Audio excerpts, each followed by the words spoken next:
Yes, ready, start. The Expenditure Reforms Commission, which was set up last year, has presented reports concerning downsizing in 6 ministries and departments. These include Department of Economic Affairs, Ministry of Information and Broadcasting, Ministry of Coal, Department of Heavy Industry, Department of Public Enterprises and Ministry of Small Scale Industries.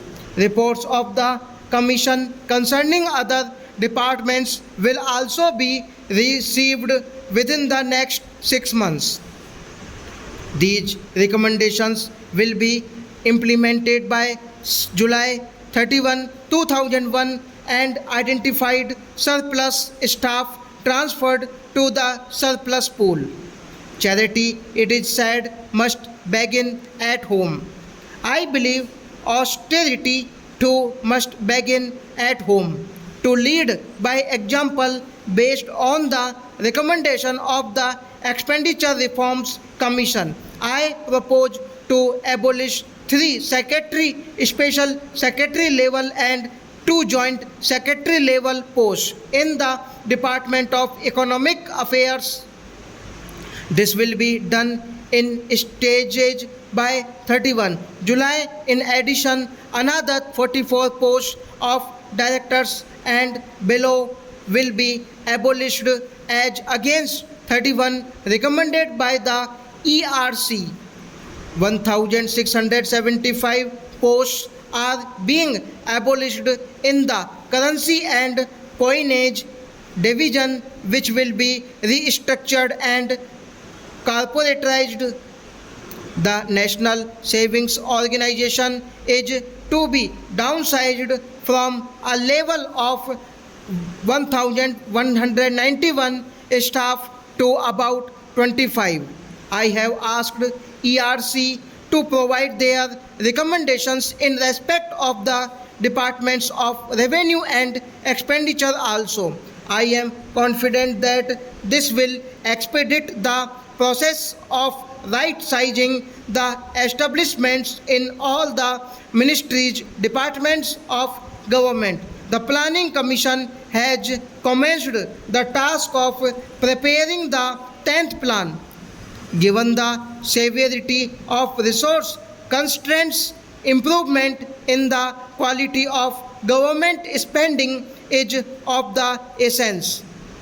It has therefore been decided to subject all existing schemes, both at the central and state levels, to zero-based budgeting and to retain only those that are demonstrably efficient and essential. Furthermore, all schemes that are similar in nature will be converged to eliminate duplication. Centrally sponsored schemes that can be transferred to states will be identified. Resource flows will be linked to perform. Necessary procedural changes will also be made to speed up the decision-making process for approval of schemes. Utmost importance will be given to decentralized planning. The central government pension liability has reached unsustainable proportions as a percentage of GDP. It has risen from about 0.5% to 1% now. As such, it is envisaged that those who enter central government services after October 1, 2001 would receive pension through a new pension program based on defined contributions. In order to review the existing pension system and to provide a roadmap for the next steps to be taken by the government, I propose to constitute a high-level expert group which would give its recommendation within 3 months. I have drawn your attention to the increasing share of debt service burden in the expenditure budget caused by rising government debt and worsened by the prevalence of high real interest rates. Most interest rates in the economy are now market determined, but their movement downward is constrained by the rigidities inherent in the administered interest rates governing the constructual saving sphere, that is provident fund and small savings schemes. I have examined this issue very carefully.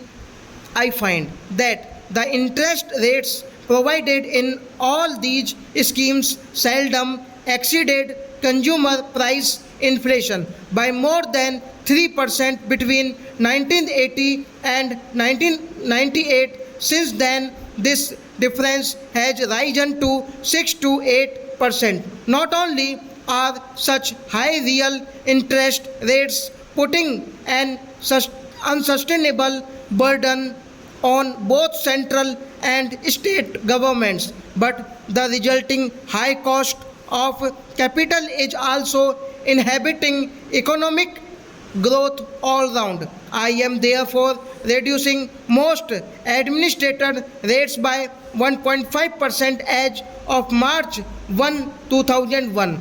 Government guarantee and tax initiatives for these schemes will continue.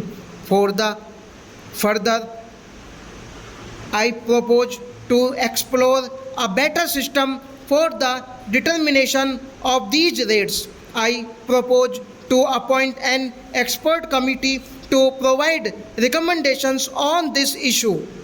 The benefit of reduction in interest rates on small savings deposits will be fully passed on to the states. This will reduce their borrowing cost from small savings by 100 to 150 basis points. In addition, I am also reducing the interest rate on loans portion of central assistance to state plans by 50 basis points. Alignments of interest rates on GPF by the state governments along with the reduced provident funds interest rates at the central will further reduce the interest burden of state governments. Moreover, because of the anticipated increase in gross tax collection of the central devolution of central taxes to state is expected to increase by over rupees 9,000 crore in 2001 to over the current year. All these measures will help in reducing the debt burden of the states and improve their fiscal position along with fiscal consolidation. At the center, it will be our endeavor to work for states' stock.